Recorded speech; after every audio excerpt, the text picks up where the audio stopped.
Yeah, so like I said, I want to share some verses from the Holy Scriptures which show that the devil is the one that rules this earth.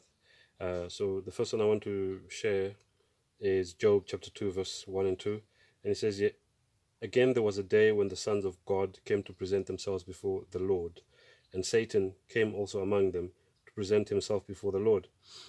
And the Lord said unto Satan, From whence comest thou? And Satan answered the Lord and said, From going to and fro in the earth, and from walking up and down in it." So uh, here we see that there was a time when, even after the devil and his demonic angels had been thrown out of heaven, there was a time when Satan was allowed to go back to heaven. And what we see here is like a it's like a meeting basically, where that's taking place, where those that God has given the right to rule over the worlds that God has made, because we know that in the Holy Scriptures it mentions that God has created worlds. So those that represent those different worlds were actually meeting in heaven with God, and when God asked Satan where he was coming from, Satan said, from going to and fro in the earth. Now that expression there, where it talks about God, Satan going to and fro on the earth, it actually, it's that expression actually shows that the devil actually owns this world, or he claims to own this world, because it's just like the way I'm walking up and down here on my property. I wouldn't do that on someone else's property. I do that here because I own this place, So right now I'm walking up and down on it. There's no one here that can come and say, what are you doing walking up and down on this piece of land? I can walk up and down on it because I own it. So that's. I just want everyone to understand that that's what the devil was trying to say, that he owns the earth. He was going up and down on it because he owns it. So the next text I would like to share is Matthew 4 verse 9, where it says that Satan said to Jesus, this is when Satan was tempting Jesus. It says that Satan said to Jesus, "All these things will I give thee if thou wilt fall down and worship me."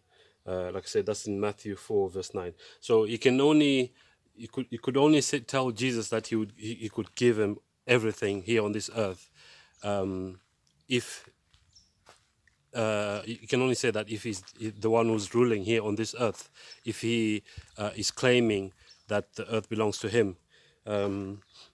So that's the second verse. Another one I'd like to share is Luke 4 verse 5 and 6. Yeah, so Luke chapter 4 is also talking about the time when Jesus was being tempted by the devil. So I'm going to read Luke 4 verse 5 and 6, and it says here, "And the devil, taking him up into an high mountain, shewed unto him all the kingdoms of the world in a moment of time. And the devil said unto him, All this power will I give thee, and the glory of them, for that is delivered unto me, and to whomsoever I will give it." So there are actually two things I want to address in there. In verse 5, we see that the devil took Jesus to a high mountain and showed him all the kingdoms of the world. So we're constantly being told, or made to believe that we live on a spinning ball earth. I mean, if that was the case, there was no need for Satan to take Jesus up to a high mountain. He took him to a high mountain because the earth is shaped like a disc, and from that high mountain he was showing Jesus the various kingdoms of the earth. Verse 6, kind of the end part of verse 6, it says basically that the devil was saying to Jesus that he would give him everything. And then it says here, like I said, the end part of that verse, it says, "For that is delivered unto me, and to whomsoever I will give it." So he was saying that the earth belongs to him. So there's a few verses showing from the Holy Scriptures that you know, the one who's ruling this earth is the devil. I mean, some will like to claim that they don't believe in God and they don't believe in the devil, but um, I mean, just saying that and believing that doesn't make it go away, you know. Um, so just maybe the last thing I would like to share uh, is that the devil likes to imitate or counterfeit everything that God does. Just like I addressed, like in my video where I spoke about, um, you know, Satan's attacks, numerous attacks on the Book of Genesis. I wasn't addressing that issue specifically about the devil trying to imitate God, but I did show that whatever God says, the devil says the opposite. So yeah, so the last thing I wanted to share is that, you know, in the Holy Scriptures, we read that God has a bride. We read that in Ephesians chapter 5. In fact, let me just share that just now. Yeah, so I just want to share Ephesians 5, verse 22 onwards. It says, "Wives, submit yourselves unto your own husbands, as unto the Lord. For the husband is the head of the wife, even as Christ is the head of the church, and he is the Savior of the body. Therefore, as the church is subject unto Christ, so let the wives be to their own husbands in everything." It goes on to say, "Husbands, love your wives, even as Christ also loved the church and gave himself for it, that he might sanctify and cleanse it with the washing of water by the word, that he might present it to himself a glorious church, not having spot or wrinkle or any such thing, but that it should be holy and without blemish." Uh, and there's one more text I would like to share. Yeah, so the next verse I wanted to share is 2 Corinthians 11, verse 2, just showing that God has a bride, but obviously, remember I said that the devil imitates or copies or counterfeits everything that God does. So 2 Corinthians 11, verse 2 says, "For I am jealous over you with godly jealousy, for I have espoused you to one husband, that I may present you as a chaste virgin to Christ." And then there's some more texts in the book of Revelation. Yeah, so I'm going to read Revelation 21, verse 2, 9, and 17. Verse 2 says, "And I, John, saw the holy city, New Jerusalem, coming down from God out of heaven, prepared as a bride adorned for her husband." So remember that New Jerusalem is not just the actual building that comes out of heaven. It's actually the New Jerusalem has the sense of God in it.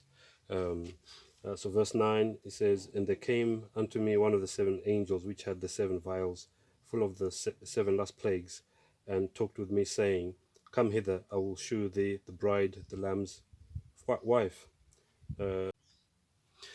Just a correction on that last verse that I want to share. It's actually Revelation 22, verse 17. Revelation 22, 17, not Revelation 21. And it says, "And the Spirit and the bride say, Come, and let him that heareth say, Come, and let him that is athirst come, and whosoever will, let him take the water of life freely." So the very first part of that verse is, "And the Spirit and the bride say, Come." So it's talking about the bride of the Lamb, which we know the Lamb is Jesus. So God has a bride here on this earth, and so I said that's the last text I want to share with you, but actually there's a bit more to share. If we go to, someone could be asking, so how do we identify who God's bride is? It's quite easy. We just go to the Holy Scriptures and we get the attributes of the bride. So the God's bride, the mission or the role that the bride of Christ plays here on this earth is to spread the gospel. So if we go to Revelation 12,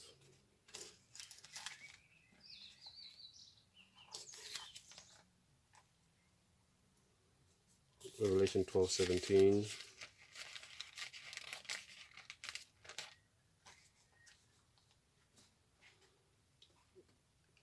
says here, and the dragon was wroth with the woman. And remember that in prophecy, when we're dealing with prophecy, um, the the we don't take some of this the what's said literally.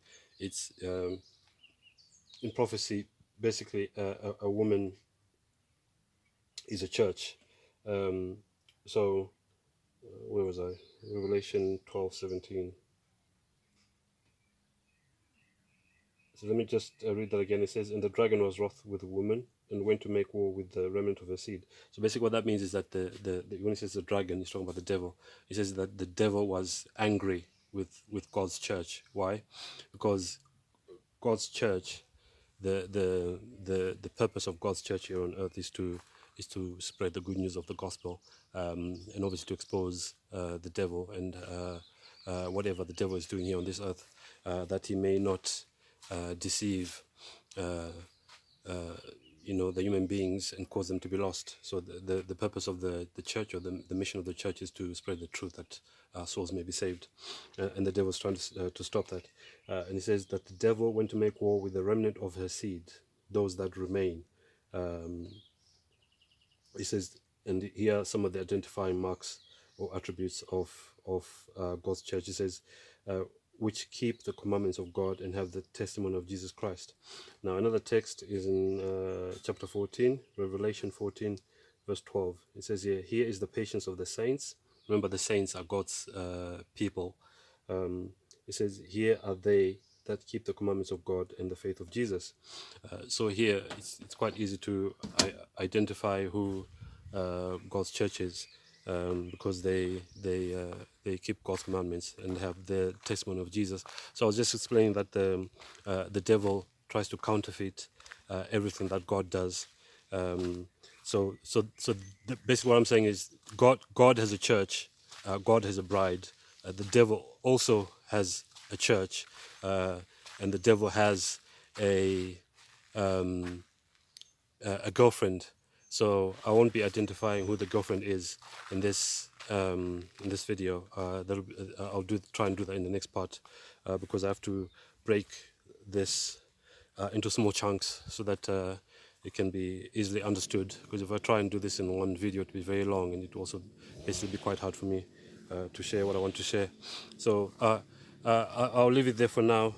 Maybe if there are any questions, you can put those in the comment section of the video.